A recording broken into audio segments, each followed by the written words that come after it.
Mill Valley. Present. Benicia, Here. Concord, Contra Costa County,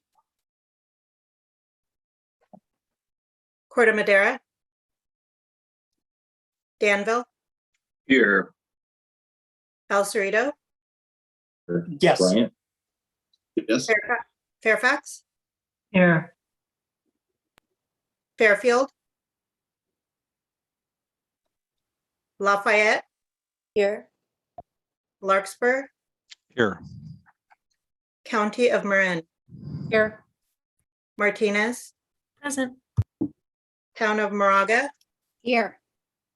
Napa and all 5 Napa cities.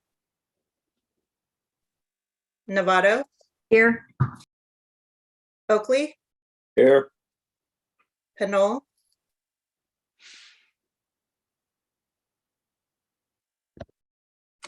Pittsburgh, Pleasant Hill, Richmond, Here. Ross, San Anselmo, Here. San Pablo, Here.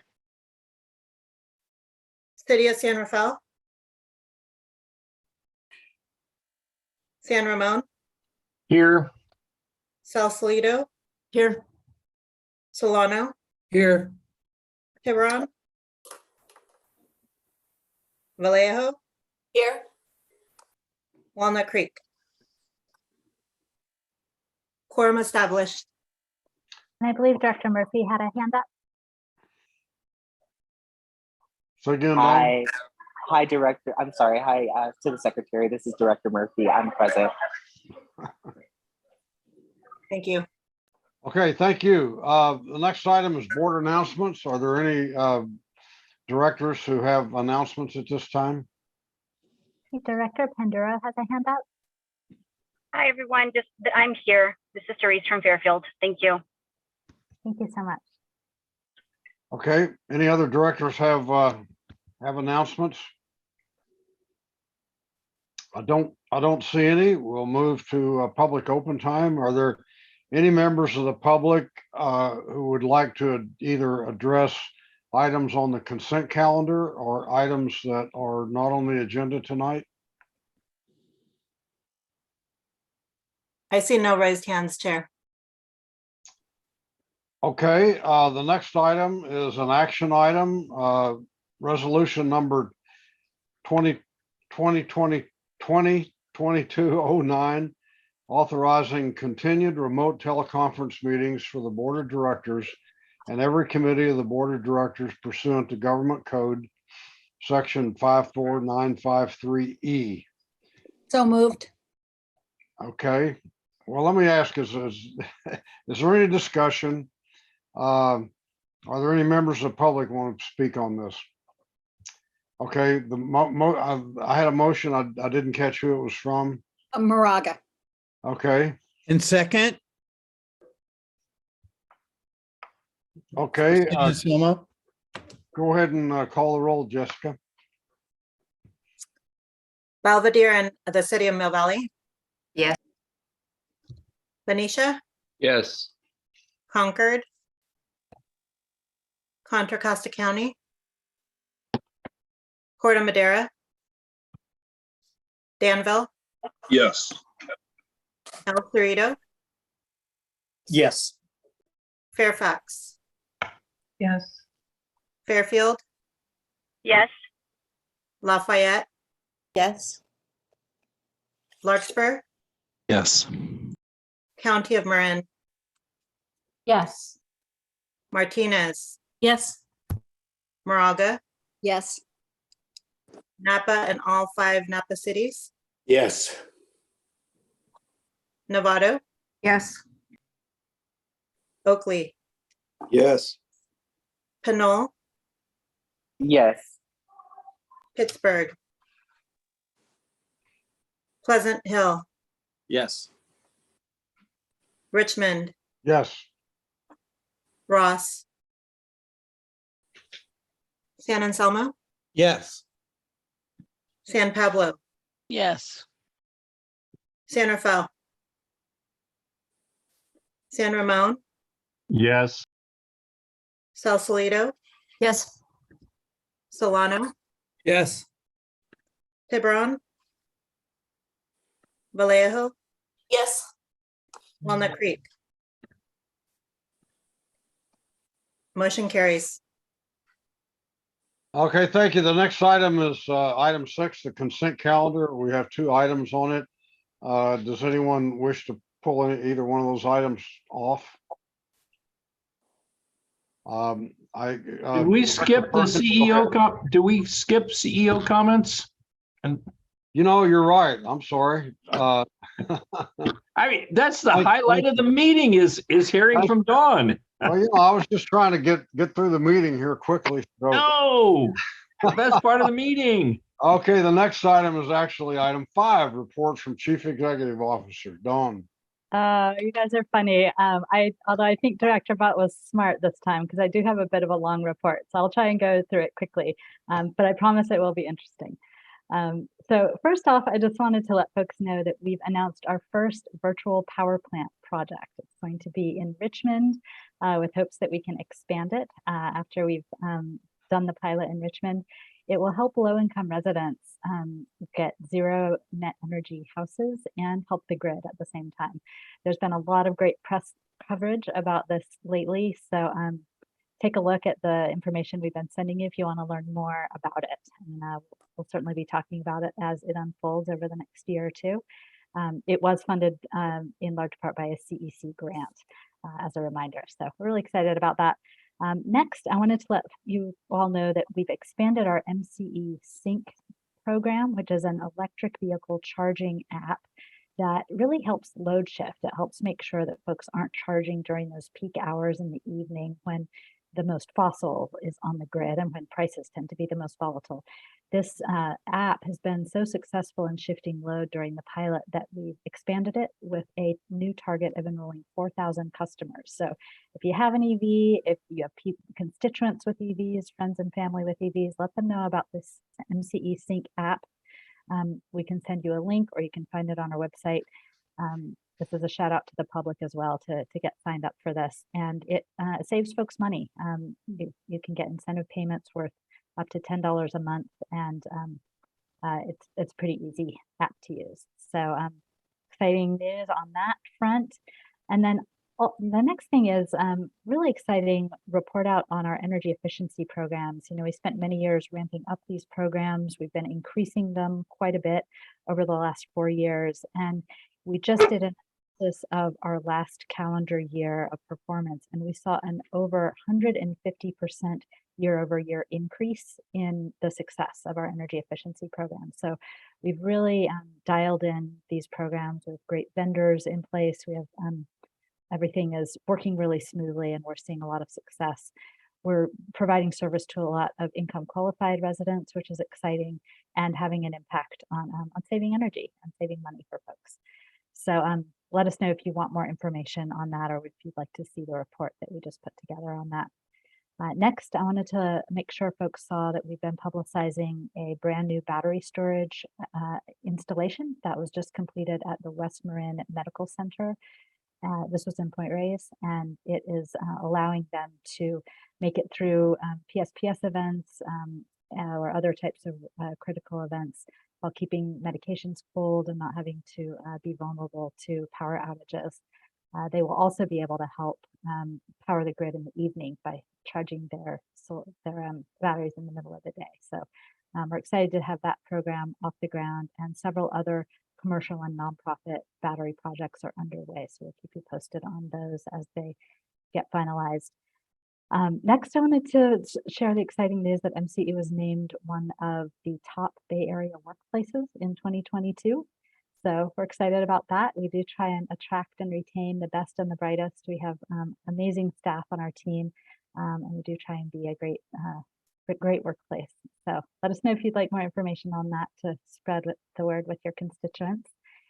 And next, I just wanted to follow up on the presentation that we provided couple of months ago about our trip to DC, where we had a couple of board members help with the conversations there about federal funding for some of the programs that we're operating. We've seen a lot of success from that visit, and we have 3 different earmark requests moving through the process to expand MCE's programs, including our electric vehicle program for low income or income qualified customers, expanding our green and healthy homes program, and also possibly some funds for critical facilities for battery storage. So we'll keep you posted on that funding coming through, but it's looking great so far. Thanks again to folks that helped with that effort. Next, turning to more of a technical procurement item, I just wanted to circle back to an item where the technical committee of your board was involved with on May 5th. The technical committee authorized staff to consider acceptance of some eligible renewable allocations from PG&E, and these are this is renewable energy that is part of the power charging difference adjustment, basically access energy that PG&E has because there's been so many departing load customers departing to CCAs. They are now required to offer that power to CCAs, and we have signed up to get some of it. We've received some information since May 5th on the potential voluntary allocation share that we could be awarded from PG&E.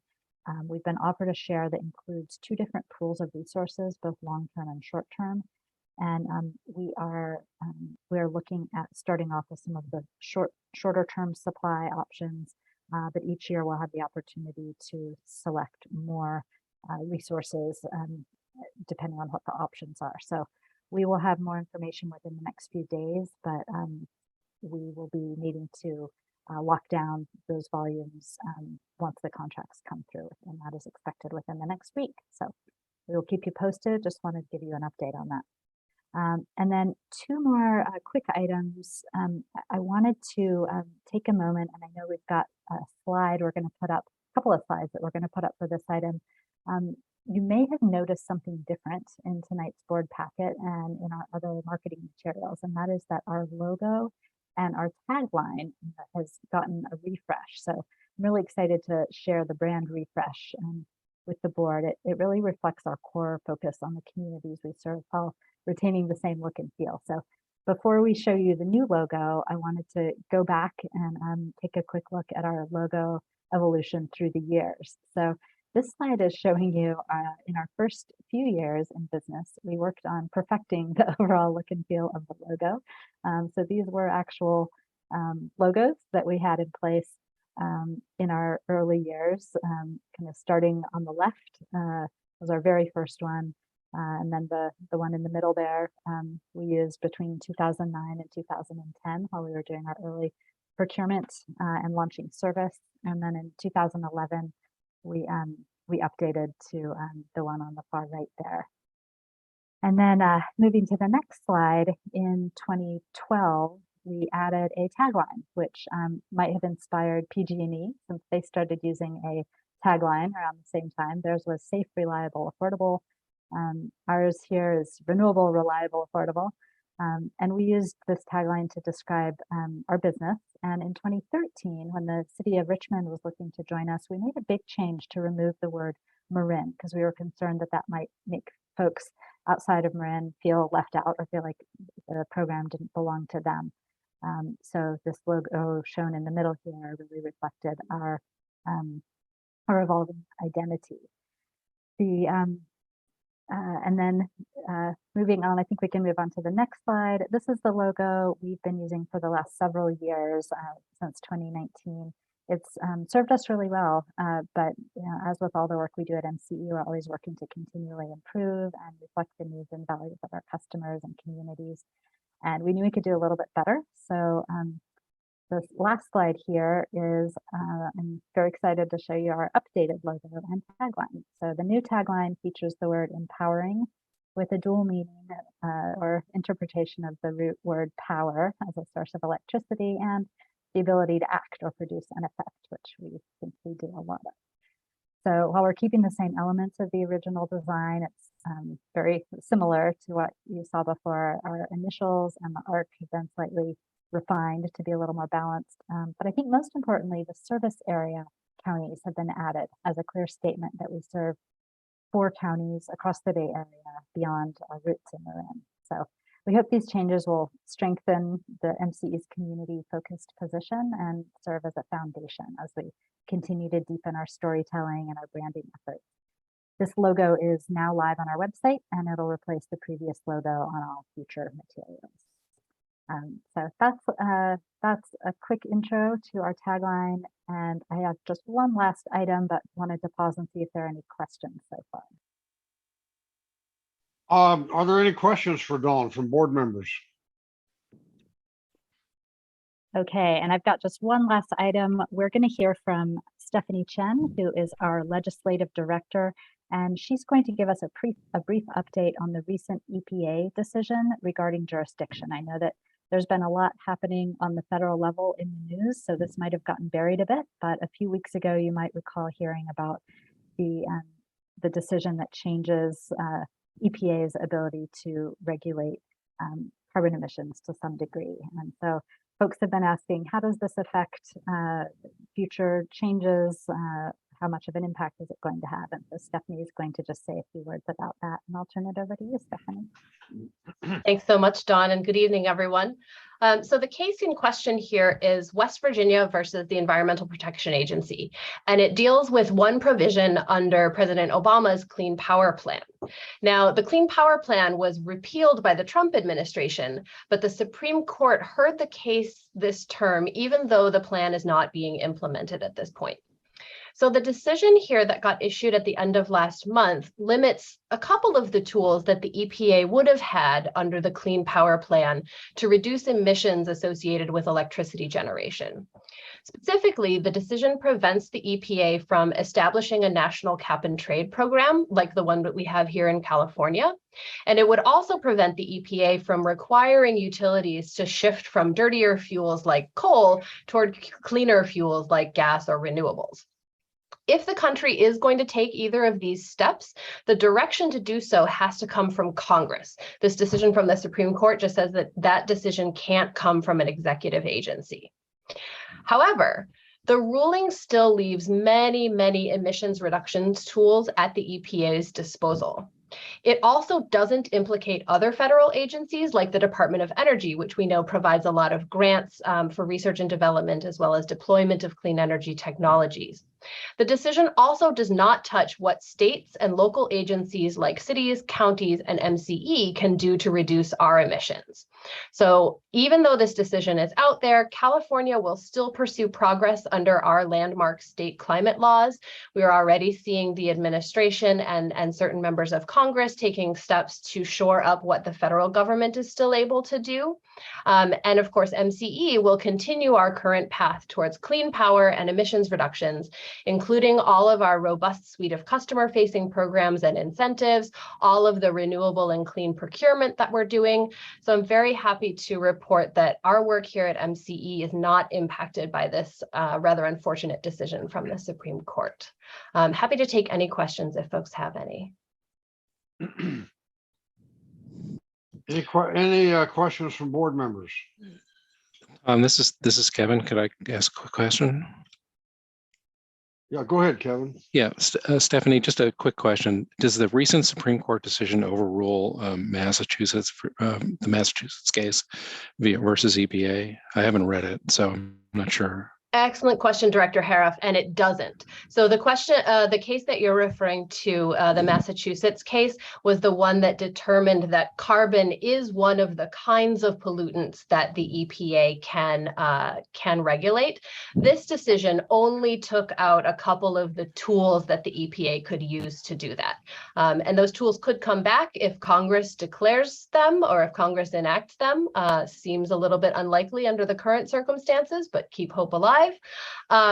But for the time being, no, that decision that says that the EPA can regulate carbon generally is still in place. Good. Well, I have some other questions about the overall report, but thank you for that clarification. Thanks. Okay, any other board members have questions?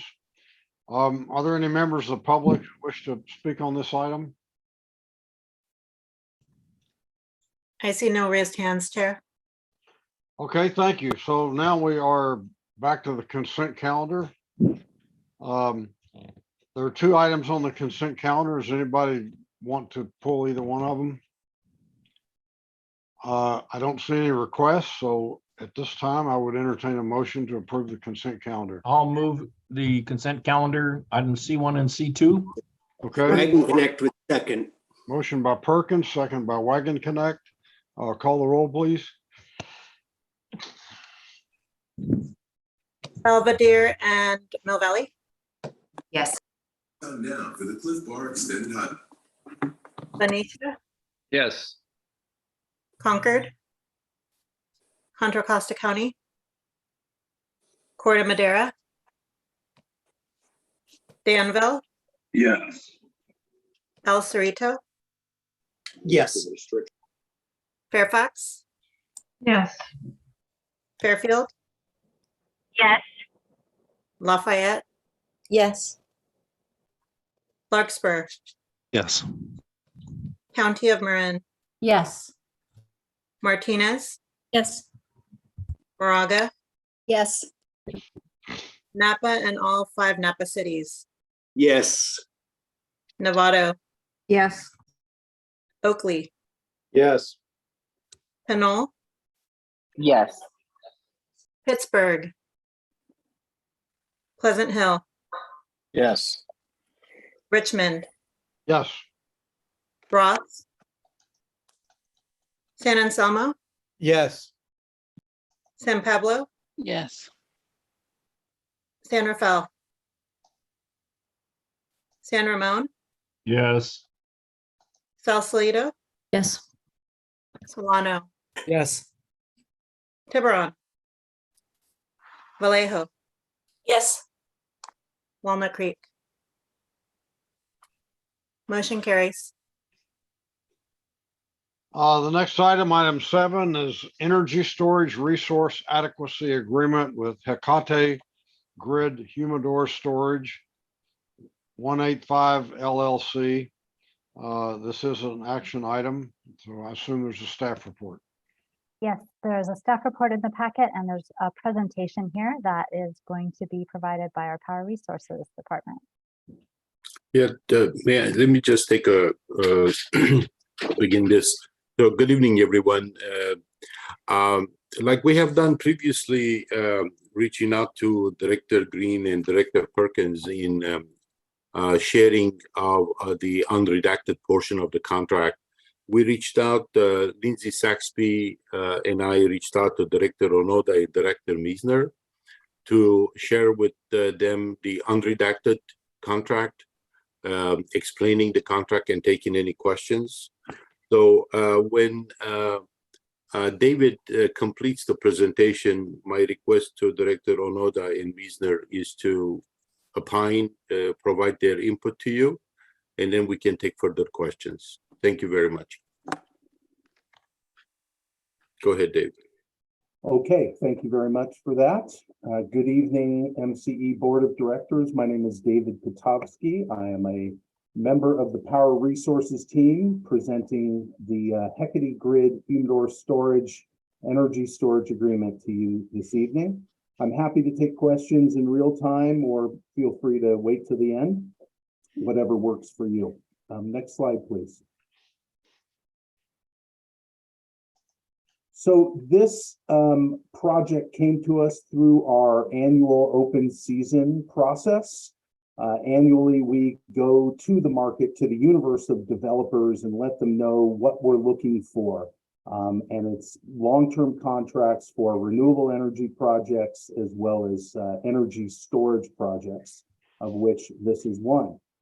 This is a carryover from our 2021 open season, which really was, and I'll show you in later slides, it was an unprecedented year where there's a mandate from the CPUC, which I'll detail for you, that required a significant accelerated procurement process. So this is, we've been doing a lot of work towards success here, and this is one of them. Next slide, please.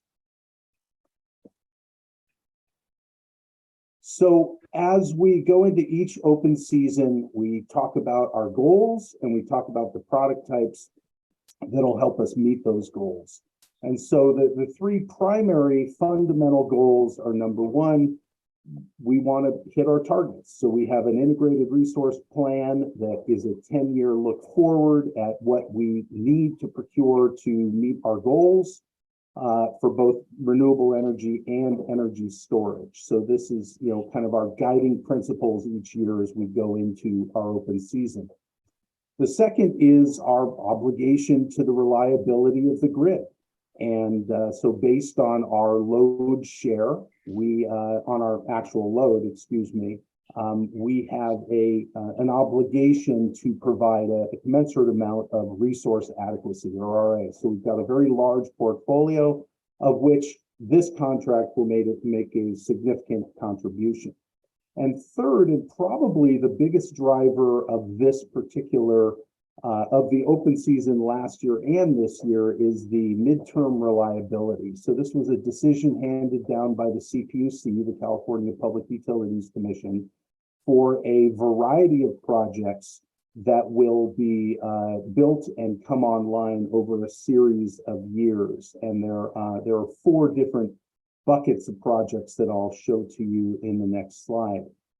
Then we look at the product types after our goals are set, and we say what types of resources will get us to those goals.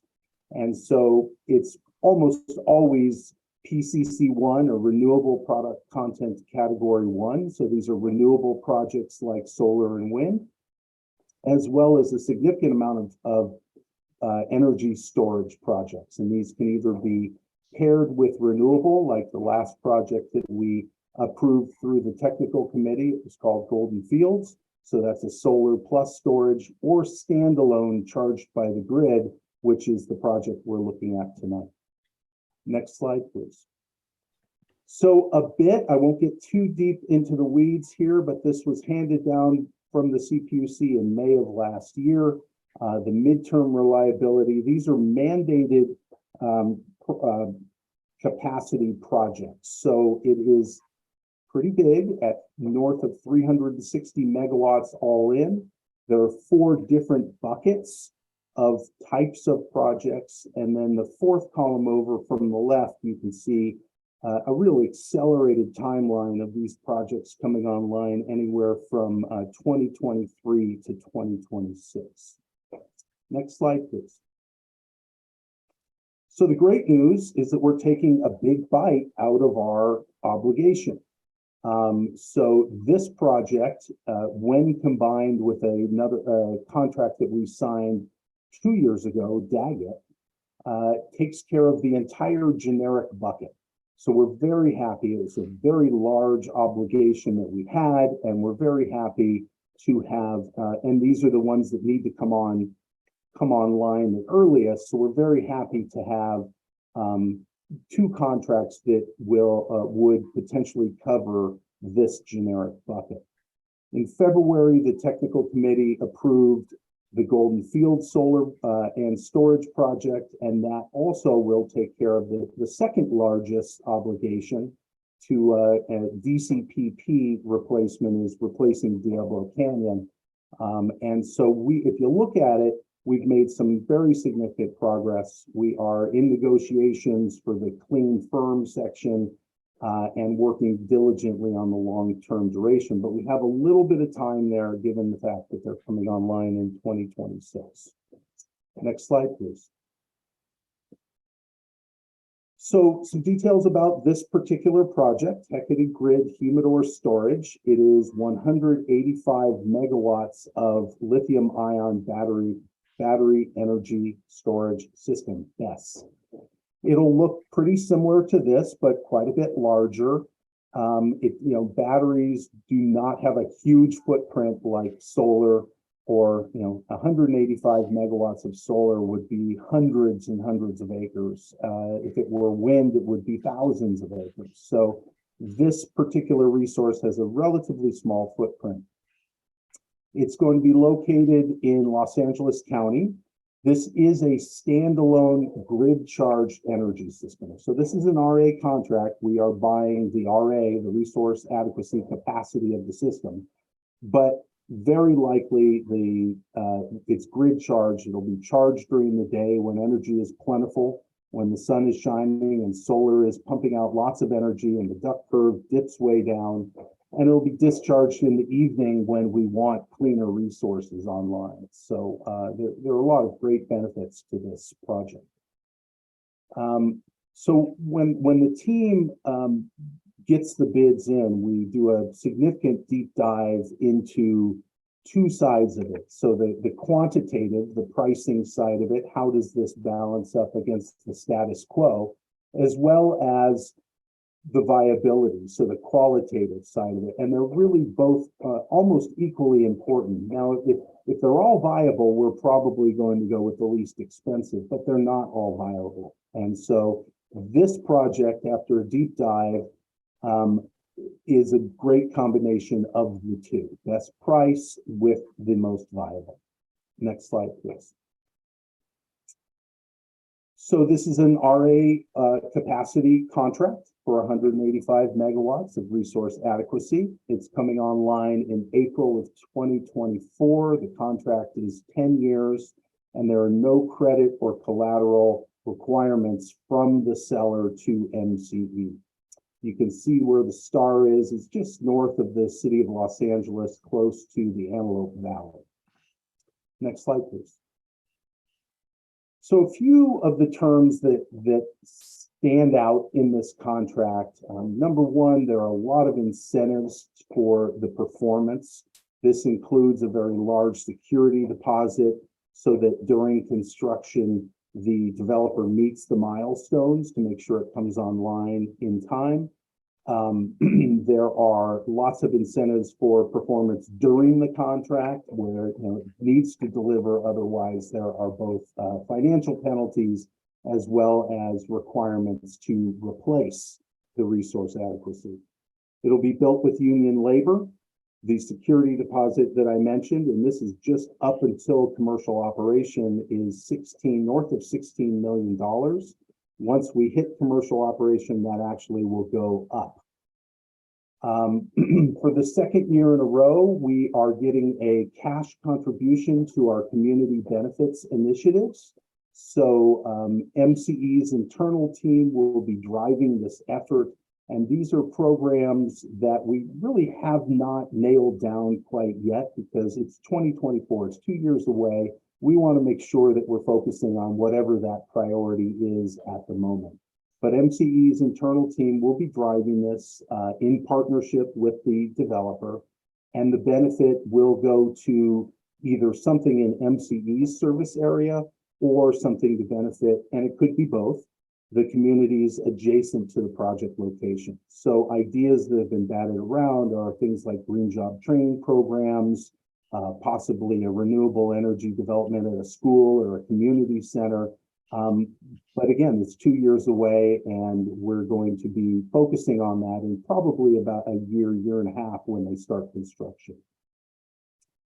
Finally, RA delivery guarantees. That's what this contract is. We've got some pretty hard rules, guarantees in the contract that will make sure that if the RA isn't delivered as it's outlined in the contract, then it's either replaced or we're compensated financially. And finally, it's a fixed price contract. It's not going to escalate on an annual basis. Throughout the 10-year term, it will stay fixed. Next slide, please. So MCE's obligation really matches our load of 1,300 megawatts a year. Unless MCE increases that load, it should stay constant for the 10-year period of the contract. And we're really looking for this portfolio of contracts that will help us meet that obligation.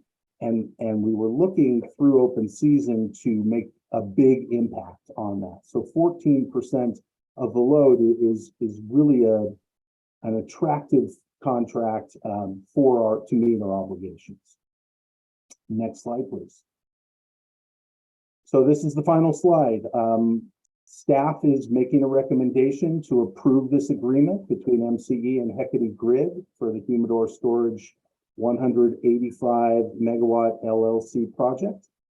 There are lots of rationales we can make, but the four primary are: we need this RA for our portfolio. And there are many contracts that we put together to make this portfolio of resources, and this is an attractive one. It's attractive also because the type, size, and the online date fit the MTR mandate, the midterm reliability mandate. And that's very important. The project needs to come online by June of 2024 to be compliant. And so this project fits quite well to meet that compliance. It's being developed, owned, and operated by an experienced team.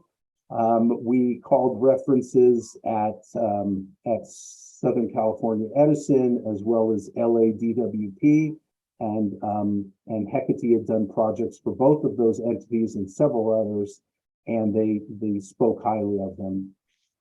And finally, back to the viability question. They've met most of their really important pre-construction milestones. Those are in place, and that's the interconnection. They've got an executed interconnection agreement with SoCal Edison, and they also have complete site control. And so those two things for a project that's 2 years away are critical, fundamental, and they are in place for this project.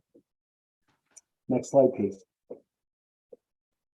So I am happy to answer any questions that you might have today. Okay, questions from board members. Go ahead, Director Green. Thank you, Tom.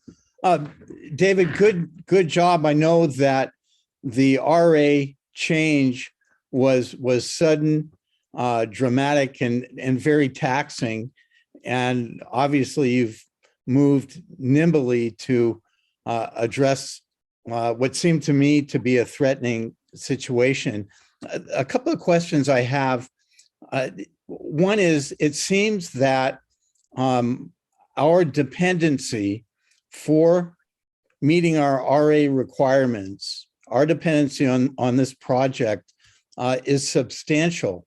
And so with respect to these kinds of battery storage, do they have any sort of volatility, any kind of history of for lack of a better term, blowing up, and so that we would be left in a vulnerable sort of high and dry position? And if so, and also if not, just in case, are there any plans? Is there any insurance?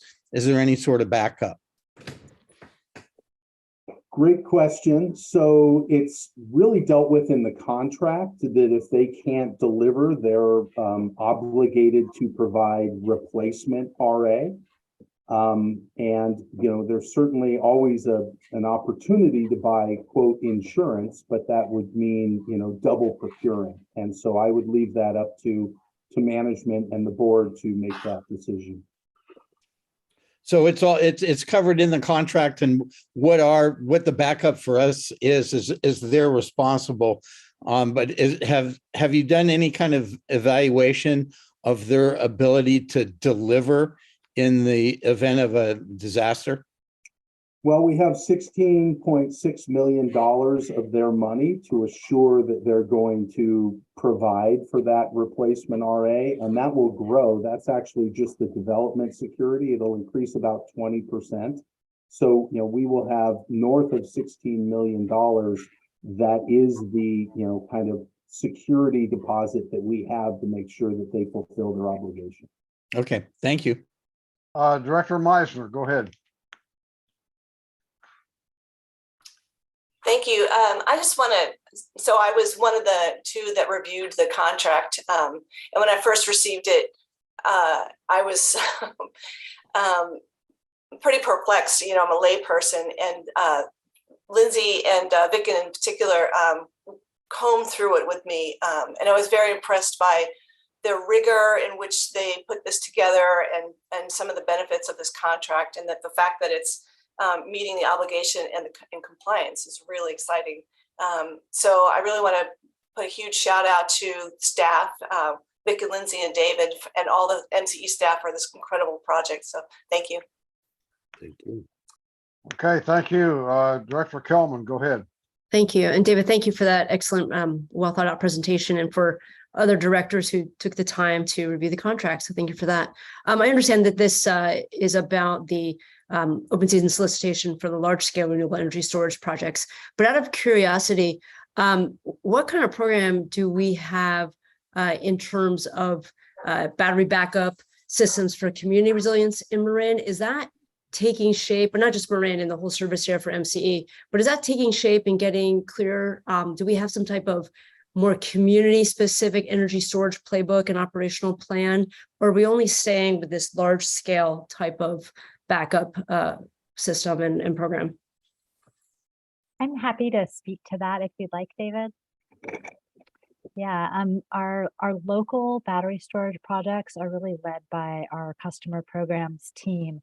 And we have had a pretty significant effort underway for the last 2.5, 3 years to deploy batteries, particularly in places where there's already solar located, targeting income qualified customers in particular, and leveraging SGIP funds, which is the Self-Generation Incentive Program funds that are being administered by the CPUC.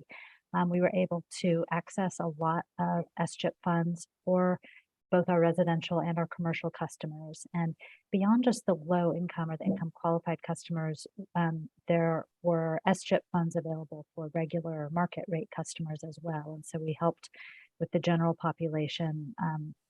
About half and half of our program went to income qualified versus market rate. And we also had an element of the program that was really focused on commercial scale projects, including not-for-profit and critical facilities like community shelters, for example, in the West Marin Medical Center, like I mentioned.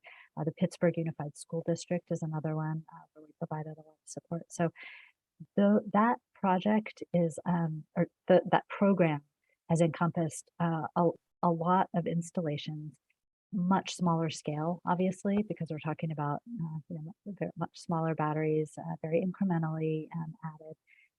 So they don't have an impact on our RA obligations at the CPUC, but they do have an impact on resiliency during outages, during PSPS events. And that's really important. And they're all set up so that on a blue sky day, they charge during the daytime when a lot of our solar is on the grid needing to get sucked up. And then they deploy in the evening when we want to avoid relying on fossil. So again, it's having a smaller, more incremental impact because of the scale of it, but it's a step in the right direction. Our Richmond VPP program is going to build on this model by using batteries and other resources, even hot water heaters, for example, in the same manner. Our existing local battery storage program is kind of wrapping up. It was a pilot, and we are kind of reinventing it and kind of determining exactly what we want to do next with it. The Richmond BPP program will be a next step that involves battery storage. Also, depending on the federal earmarks we talked about, we may look to deploy additional batteries in commercial or critical facility locations. That's something we're contemplating. And the last thing I'll mention we're contemplating is for residential customers that already have batteries. There's quite a few of them. We have a battery storage rate that we've had for many years, and we're just starting to really increase our advertising around that rate so that customers that already have a battery can take advantage of the $10 a month incentive for residential customer. Commercial customers can get more if they have a bigger battery, as long as they are charging in the daytime and discharging in the evening. It helps us, and it helps reduce our RA obligation. So we can't count it as an RA purchase, but it does have an impact on how much we are required to buy if we can reduce that evening peak. So that was probably a longer answer than was warranted, but No, that was great. The very important part at the end about how it impacts our RA obligation, then it helps us with a long-term resiliency strategy that shouldn't be overlooked, particularly as it has a greater impact on our RA and if PG&E offers more SCHIP funds. So that was a great answer. Thank you. Great. Director Wilkinson, go ahead. I just have a few quick questions. The first one was, obviously batteries are still relatively new technology, particularly these large scale batteries. And I was just curious to get some data on that in terms of, we're locking into a 10-year expectation here. And what is the life expectancy of these large scale batteries? Good question. I don't have a scientific perfect answer for you, but the contract obligates the developer, to deliver a certain quantity of RA. So many of these developers plan on augmenting their systems as they decrease in efficiency, which is fairly common. But I certainly have heard that 10-year, I've seen 20-year battery contracts. So I've certainly heard all of the developers, and we saw lots and lots of offers were in the 10 to 20-year range. So I can only assume that the warranties that they're getting from the manufacturers will cover the term of the contract. Okay, that's perfect. Second question I had was whether there are other CCAs or utilities that have contracted with this provider for the same RA, either out of state or in state, and what would happen if both needed to draw for whatever reason at the same time? So sorry, from this particular contract, this particular facility? Yeah. So it is I believe 300 megawatt project, and we have a dedicated 185 megawatt slice of the project. Okay, that's perfect. And then the only other question I have, because you talk about the fact that we'd be financially remunerated if something were to go wrong with this facility, but isn't the more important question what would happen in terms of power delivery if this facility malfunctioned at a time that we needed that RA? And so I guess I'm just questioning if it's very concentrated risk versus what we have currently. And so I'm just wondering, or is it not? Maybe I've misunderstood that. It looks like very concentrated risk in one facility. So what would happen in those circumstances? So fine, MCE would be fine, we get financially compensated, but what would happen to our customer base putting all of our risk in this one facility if for whatever reason it failed? And we've seen it in other states. Well, I can answer part of that. First of all, it's just a resource adequacy or RA contract. So where the energy is not going to our customers at all. Okay. So, if there were a failure, we would have to replace the resource adequacy, and we would be it would be given to us as replacement RA, or we would be compensated financially. But you're right, it is a risk. It is a larger contract where we would be putting quite a few eggs in one basket. But it is certainly, at 14%, I believe that it's a manageable percentage of our overall need. And I just wanted to add to that that great answer, that to explain that the RA, once we've purchased it, we don't control what happens to it after that. It's really the grid operator, CAISO, that determines when to turn it on, when to turn it off. And so if there were a case where this project wasn't able to deliver, CAISO would need to call on other resources. And the RA requirement for all load serving entities is to have 15% extra beyond your peak load, 15% extra at all times. And all load serving entities have to have that, because there's always a time where somebody's not going to have it available for whatever reason. It could be an outage, an unexpected outage. So CAISO's kind of already planned for that. They've got a cushion. So 14% for MCE is a much smaller percentage for the entire state. And so I just wanted to clarify that this, the way that the grid is set up across the state, we don't have individual wires that go from our resources to our customers. Everything's connected to the grid. So this resource. So what you're saying is, even though, for example, that facility were to whatever malfunction at a time that the state needed it, so there's less going into the overall grid than necessary, but that wouldn't directly impact our service area at all. Correct. Not any differently than it would affect, others in the state or in the local area where it's done. We'd be financially compensated at the back end through the contracts that we have with them. Yeah.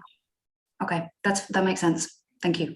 I just want to add one more thing. A couple of years ago, when we had our footprint had curtailments, and Director Haroff made the point that, but we have bought enough RA for our system, for our load, right? And everything was running fine that we had procured on the energy side and on RA side, but some of our load got interrupted. So it's just to piggyback on what Don answered you, Director Wilkinson, just the other side of the coin. We buy it, we have to buy it, we give it to the CAISO to dispatches as they see fit. So when we talk about concentrated risk, what's your concern then, David? Well, 14% is our planning reserve, if you think about it. So there's 1% left. It's it's a large contract. I think it's manageably large, but I think we as a team acknowledge that it is large. And there's no insurances in place. So if they were to go bankrupt and not be able to supply, and we aren't compensated, we're on the hook. They would, well, we have a letter of credit or cash. It hasn't been determined yet, because when the contract is signed, they have 10 days to give us a letter of credit or cash. So what is our insurance policy is, the ability to keep that security deposit, which would be a very nice start towards replacing the resource adequacy and finding a new contract to replace this one. So we don't pay for if we don't get it, we don't pay for it, but we have a $16.6 million insurance policy to highly incentivize them to deliver. But how does that compare with the size of the contract? I'm just trying to figure out how much of an insurance policy that actually is. It doesn't seem like a very large amount of money to me. Well, it's actually above industry standard. It's $90 a kilowatt, or $9,000 a megawatt. What does that mean in terms of cents on the dollar? I would have to get my calculator out, but as far as the contracts that we've been negotiating, it really is the highest amount. We started this $90, and this is the development security. 2 years ago, we raised the bar. Okay. Okay, Director Onoda, go ahead. Thank you. I was one of the people that also reviewed the contract, and the thing that I thought of most is we need to do this. We have to do this, and we have to get the best deal possible.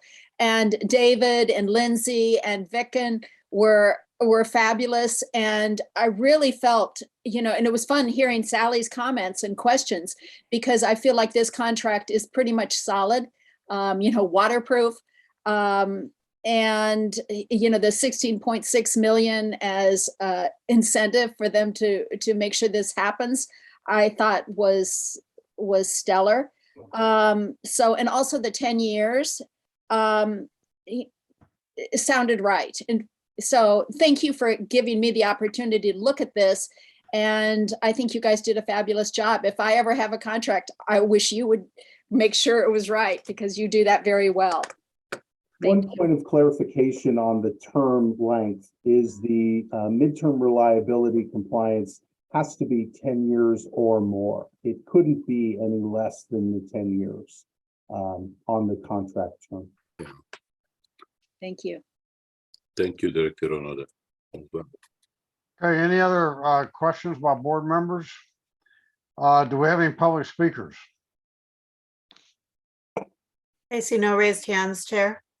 Okay, before I ask for a motion, I just want to say that I'm very impressed with this bit of work. I want to thank the technical committee for working through this, and you know, the business of MCE just continues to get more and more complicated and complex, but it also gets a lot more interesting. And this is a great contract. You know, it's got all the boxes checked. I mean, I'm looking at this. You know, it's got community benefits. It's got a project labor agreement. It's got all kinds of built-in guarantees and so forth. So, good job, folks. So I'm looking now for a motion to authorize execution of this agreement. Mrs. Kevin, I'd be happy to make that motion. Second, Perkins. Okay, motion by Haroff, second by Perkins. Let's call the roll, please. Belvedere and the City of Mill Valley. Yes. Benicia, Yes. Concord, Contra Costa County, Corte Madera, Danville, Yes. El Cerrito, Yes. Fairfax, Yes. Fairfield, Yes. Lafayette, Yes. Larkspur, Yes. County of Marin, Yes. Martinez, Yes. Moraga, Yes.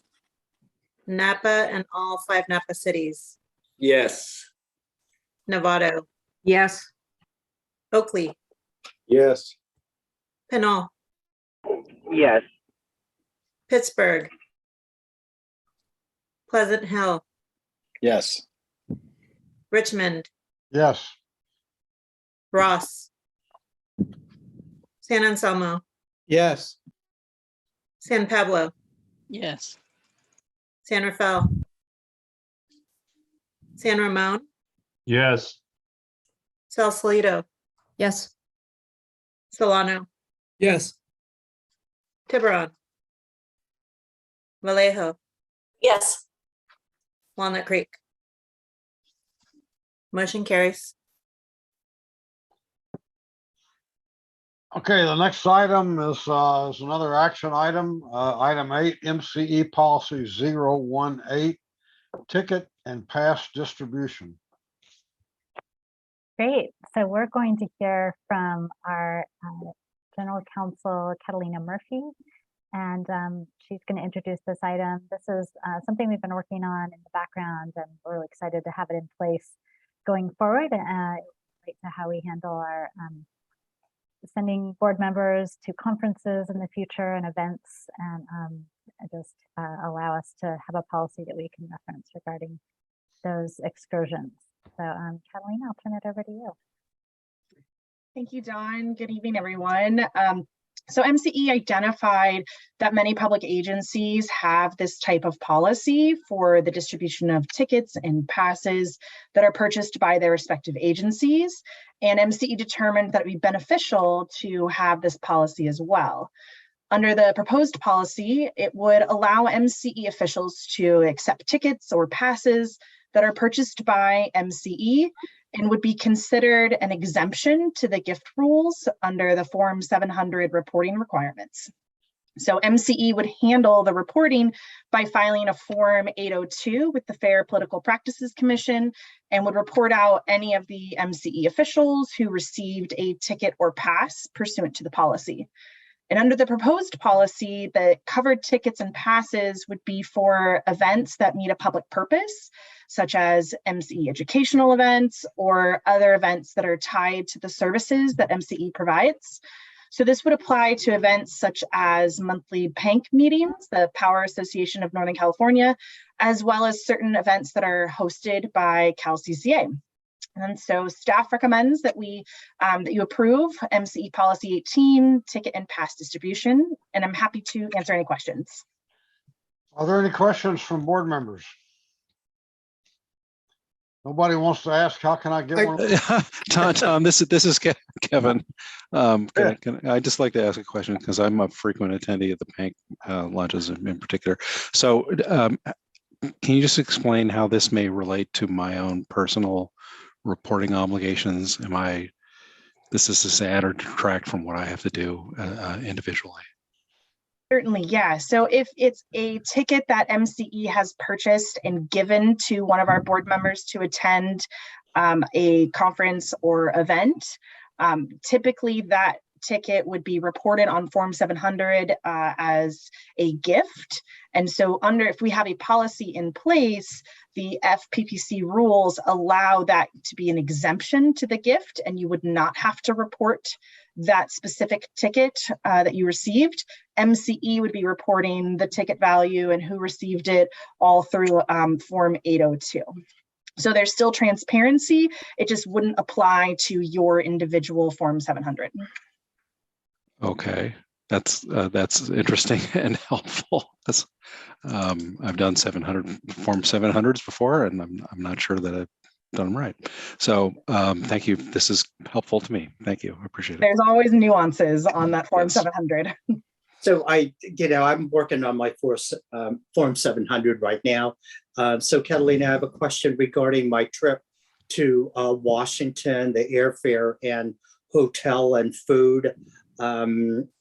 If I haven't received anything yet from MCE, so if you can forward me information on that so I can fill in the Form 700. I know Mayor Pro Tem Murphy and Pinole needs to sign one too. We're working it on. I know all of us are working on our forms right now because it's due the end of the month. Great. Yes, I will look into that information specifically and reach out to both of you for that. Okay, thank you very much. Any other questions from board members? Thank you, Catalina, for taking some of the burden off of us. We appreciate yes, thank you. Okay. Are there any public speakers? I see no raised hands, Chair. Okay, I would be looking for a motion to approve this policy. Director Wagon Connect. I would move this policy. I'll second it, Barbara Kohler. Okay, motion by Wagon Connect, second by Kohler. Call the roll, please. Belvedere and City of Mill Valley. Yes. Benicia, Yes. Concord. Contra Costa County. Corte Madera. Danville, Yes. El Cerrito, Yes. Fairfax, Yes. Fairfield, Yes. Lafayette, Yes. Larkspur, Yes. County of Marin, Yes. Martinez, Yes. Moraga, Yes. Napa and all 5 Napa cities, Yes. Novato, Yes. Oakley, Yes. Pinole, Yes. Pittsburgh, Pleasant Hill, Yes. Richmond, Yes. Ross, San Anselmo, Yes. San Pablo, Yes. San Rafael, San Ramon, Yes. Sausalito, Yes. Solano, Yes. Tiburon, Vallejo, Yes. Walnut Creek. Motion carries. Okay, the next item is item 9, a discussion item because of the youth campaign update. Great, and we are going to hear from Mariella from our Public Affairs Department and possibly also Leanne. Go ahead, you guys. Hello, board directors, MCE staff, and members of the public. My name is Mariella Herrick. I am a community development manager with MCE, and I'm joined today by my colleague, Sarah Dillamoff. We're pleased to share an update this afternoon about MCE's Earth Month youth engagement activities, particularly our program called Because of Youth. Because of Youth allows MCE to highlight the success stories of youth across our service area as they work to implement community-led campaigns to combat climate change. Next slide, please. At its core, Because of Youth aims to acknowledge and celebrate young environmental leaders in MCE's service area. It celebrates Earth Day with a community-focused lens. It understands the priorities and interests of youth leaders and youth-serving organizations, and it builds MCE brand awareness among younger age folks. Ultimately, this social media campaign is an opportunity for young people to submit their own stories to MCE so that we can celebrate their contribution to the environment. Next slide, please. The customer and community engagement team at MCE regularly works with community-based organizations and our member communities to help implement climate action goals and to help develop relationships and shared messaging opportunities to spread awareness about MCE's programs, including our 100% renewable product, Deep Green, electric vehicles, and energy efficiency measures. Many of the organizations that we engage with work directly with young people on climate-related issues, and our team at MCE is always looking for ways to deepen our engagement, not only with these groups, but with community-based organizations across our entire service area that are serving young people. On the screen, you can see some of the organizations we've partnered with for this campaign. Next slide, please. And I'm going to pass it over to Sarah, who's going to tell you a little bit more about our submissions. Thank you. Hi, everyone. My name is Sarah Dillamuth. I'm a Marketing and Communications Associate with MCE. Thank you for giving me a few minutes of your time today to recognize the participants from this year's campaign and to celebrate the great work that they're doing in our communities. Over the course of the campaign, we had the opportunity to highlight 11 young leaders from our service area. These young people are doing so much great work, and because they're so involved, I won't have time to cover all of the great work that they're doing.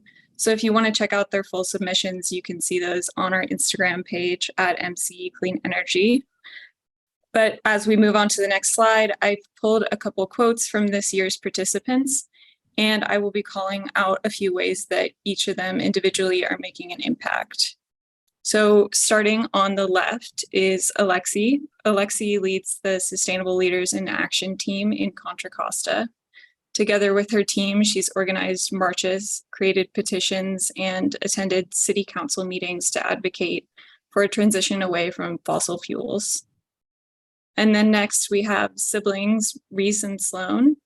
They applied for a grant from Sustainable Lafayette to found their project La Marinda Bees. They hold open classes to educate the community about the importance of bees and how we can all support bee populations that are declining due to climate change. And then next we have Ella, who coordinated a campaign with her classmates to promote the use of Deep Green.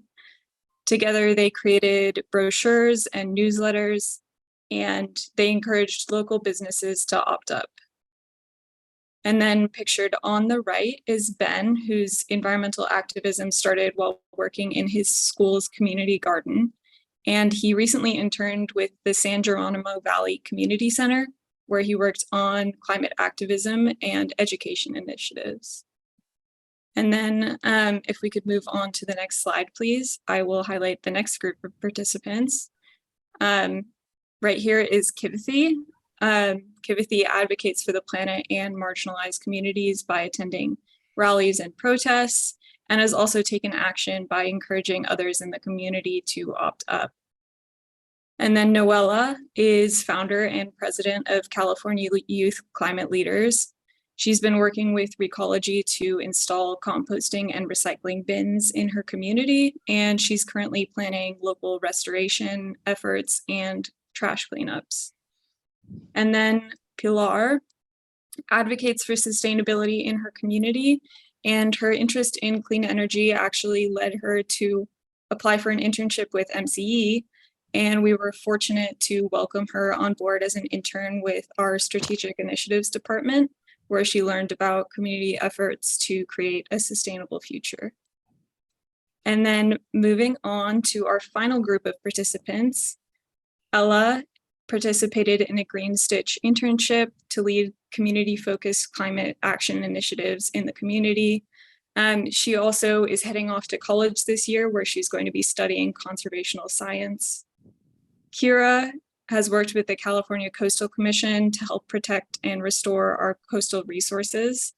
Her efforts also include participating in political awareness campaigns around sustainability.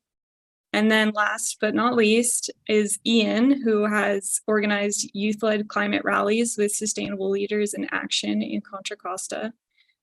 He also shared with us that he makes sustainability a priority in his everyday life through efforts such as composting and walking when possible.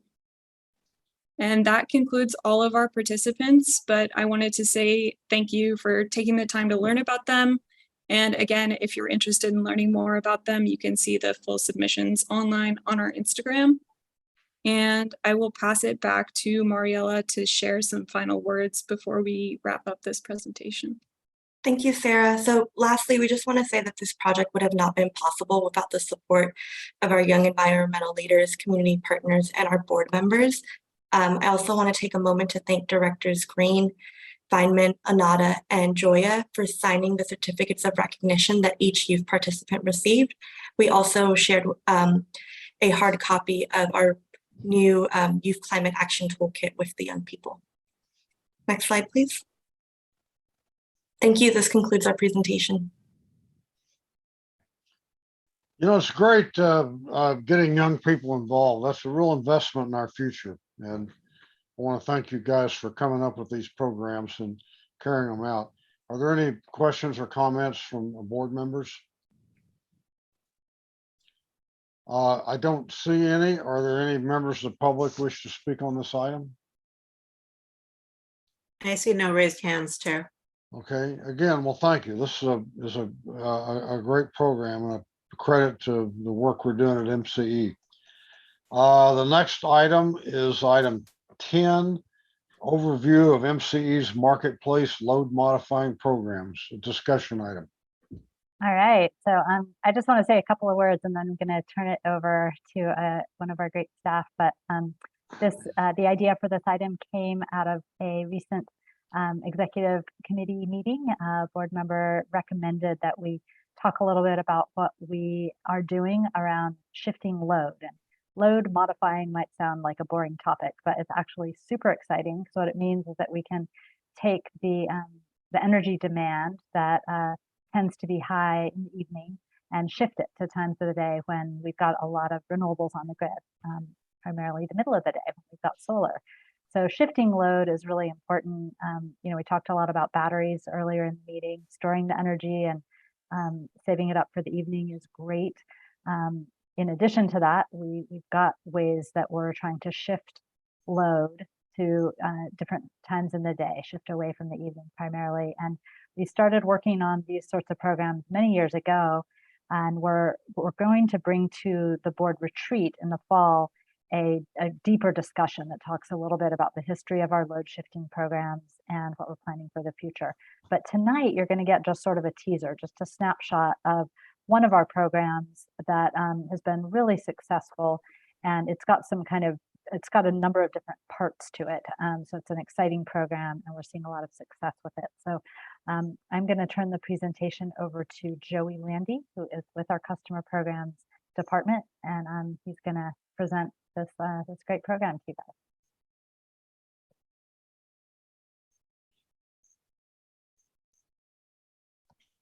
Thank you, Dawn, and good evening to the Board of Directors. Thanks for the chance to present tonight. As Dawn mentioned, my name is Joey Landy. I'm a manager on our customer programs team. I oversee our non-residential energy efficiency programs, as well as these marketplace programs. So I'm going to give an overview of the marketplace programs. You may have heard of our Peak Flex Market program, or potentially our commercial efficiency market. And as Dawn mentioned, I'm just going to give you an overview of how they work, why they're unique, and how they can support grid reliability and peak load reduction. Next slide, please. So what makes these programs unique? I think first, they focus squarely on energy savings and peak load reduction out of the peak hours. So they do that, but they can also capture the value of long-term energy efficiency. And that sort of nexus is important because energy efficiency is usually what matters most to customers because it provides long-term value and long-term savings. But what's also really unique is that the marketplace programs don't require specific technologies or services. The impacts just need to be detectable when we're analyzing meter data. And typically when we design programs, we have a specific technology focus that can be based on a market assessment, a new innovation, an efficient appliance, whatever it is, but it's something geared towards addressing a problem. But this is often a roll of the dice, and it's a major factor in why many programs don't meet their goals. And so with a neutral view on technologies and not just focusing on items like heat pumps or batteries or energy efficiency, we have an open door to a much larger group of customer needs, as well as providers who have different business models. And we can minimize the risk of underperformance because we don't rely on a single solution or a single contractor to generate results. Another unique feature of the marketplace is that MCE enrolls project developers, who we refer to as aggregators, and that's a term you'll hear over and over again in this presentation. And we enroll aggregators rather than customers directly. Aggregators could be traditional program partners, battery manufacturers, energy efficiency providers, or an energy management firm. They're all given flexibility to approach business development, namely selling projects based on their own strengths and business models. And on a related front, we don't pay customer incentives. MCE pays aggregators for the value that they deliver. We track customer rebates or incentives as they are paid by an aggregator to their customers, but we don't require a specific rebate. So aggregators are free to determine customer rebates based on customer needs and what they themselves expect to be paid by the program. So in short, it's whatever it takes to make a project tick, and every customer's willingness to pay or an aggregator's appetite for risk and investment is always going to vary. And so this program concept is cognizant of that, which gets to an important question. How do we assess project value? This graph on the right is a rough overview of the CPUC's avoided costs. These are the Commission's determined value for every kilowatt hour not consumed at each hour of the day. And these avoided cost values forecast forwards for more than 10 years. And what you can quickly see is that by far the most value is found in the peak hours. So if you are an aggregator in this program, those are the savings that you need to find. And that can be accomplished through carefully deciding which customers you're going to work with, or honing your services to focus on installations or projects that generate peak load reduction. Altogether, our hope is that this sort of price signal is a clear message to aggregators that if you can develop projects that generate peak load reduction, we want to be your favorite service area to do business. We use a transparent method to determine the value of projects. And it doesn't really matter if the bread and butter of your business is energy efficiency, batteries, or smart thermostats. We're going to pay you for the measured value of your impacts. And our belief is that this level of flexibility can inspire some innovation and new business models that focus on creative solutions for achieving peak load reduction. Next slide, please. So how does the marketplace work? We, MCE, are the program administrator. We establish sort of the core rules for how the program operates. We interface with the CPUC, set the terms of payment and eligibility standards. We leverage the services of a contracted partner, Recurve, who administers a platform, an analytics platform that can run measurement and verification on thousands of meters, looking at every single hour of the day over time. And this is in turn what allows us to assign value to specific hours and pay that value for specific hours. Recurve is tasked with aggregator engagement. So they support us in recruiting aggregators, and the aggregators themselves are tasked with developing projects with customers, building on the business models that they already have, and they're paid for the value that they can deliver. Next slide, please.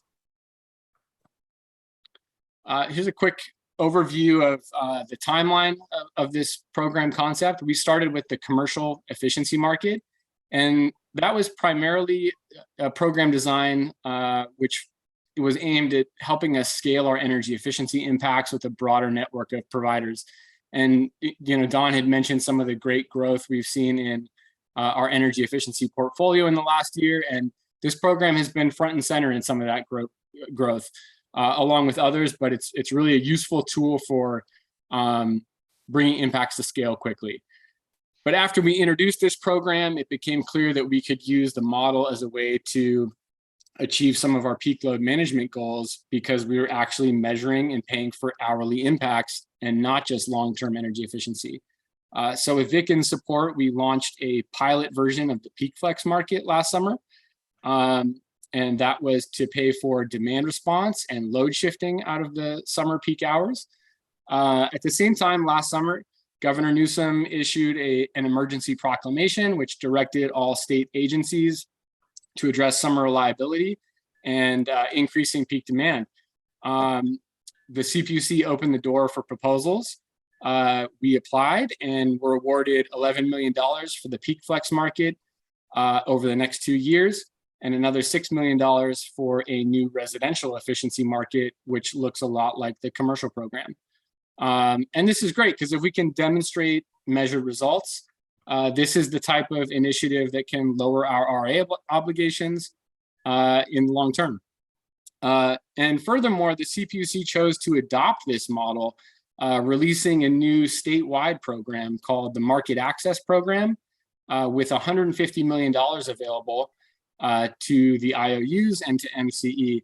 And now PG&E, SCE, SDG&E are all working on their own versions of the marketplace concept, as well as EBCE, BayREN, and 3C-REN. Next slide, please. So what are the programs? I've briefly touched on them. There's the Peak Flex market, the commercial efficiency market, and the residential efficiency market. The key distinction between them is that the efficiency markets meter and pay for the value of long-term energy efficiency. They also have premium rates in the summer peak hours, but the projects are valued more because they deliver year after year. The Peak Flex market is focused squarely on seasonal load shifting over one summer, and it also incorporates demand response. Common to all the programs are these premium rates for savings demonstrated during the peak hours. We have the opportunity to enroll any of these customers in MCE administered demand response programming. They are all aggregator focused models and all use meter data to analyze results. As Don mentioned, we're going to wait on speaking in detail on results, but we have 47 enrolled aggregators at this point. 3,600 megawatt hours in annual savings from the commercial efficiency market, and we've got 400 projects and counting. So we only recently launched the residential efficiency market and the new version of the Peak Flex market, but hope we can achieve some strong impacts even this summer. Next slide, please. Just a quick snapshot of some of the load reduction strategies that we might see in the Peak Flex market. Heavy emphasis on controls or changing set points, focusing on specific zones in a building that might not need to be on. For larger customers, it might be process production deferral, so changing when heavy production hours are occurring and just getting that load out of those peak hours. And then for storage, it's scheduling charge and discharge cycles appropriately with the price signals that the program offers. And I think that wraps it up. Thank you. Thank you. Great presentation. Questions from board members? I had one question. So for for the commercial part of this, does a commercial entity that's involved in it have to have a full-blown energy management system to make it work? No, they do not. There's no specific requirement. And what I think what a provider does with a customer is going to vary. They could do very basic energy efficiency, and if that's sort of the service they provide, the program design is going to steer them towards customers that have exposure in those peak hours, right? So any facilities that have refrigeration, facilities with long run hours, like grocery stores who are clearly operating in those summer peak hours and have significant demand, they are great targets for fairly basic projects. But we can also see some more complex projects that really focus on load shifting or load management with those customers. And we have interest from providers like that as well. Director Wagner Connect. Thank you. This is very exciting. I'm looking forward to the final report or a final report that gives some of the full results. This is, it's huge. Thank you. Glad to hear it. We think so too. It's still early days, and it'll take it as it does for any program. It can take time to really ramp up. But we do see it as a really promising model that can mitigate risk and achieve results quickly. Director Haroff, go ahead. Just to echo what Brad just said, but one of the most delightful things about all of this is that it represents programs that we've developed that are being adopted throughout the state, and it shows our leadership in creating models for how to do this.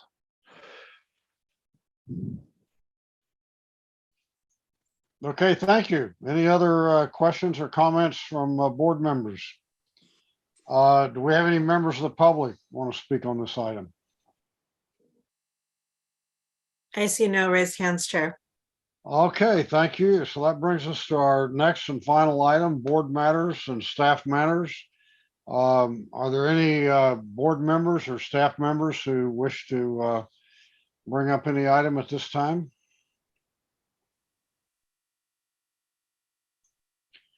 Looks like everybody wants to go home. Okay, well, it's been a good meeting. A lot of exciting information. Thank you, MCE staff, for doing so many great programs. And unless there's something else, we are prepared to adjourn. Thank you. All right. Thank you all. Have a good evening, everyone. Good night. Have a good night.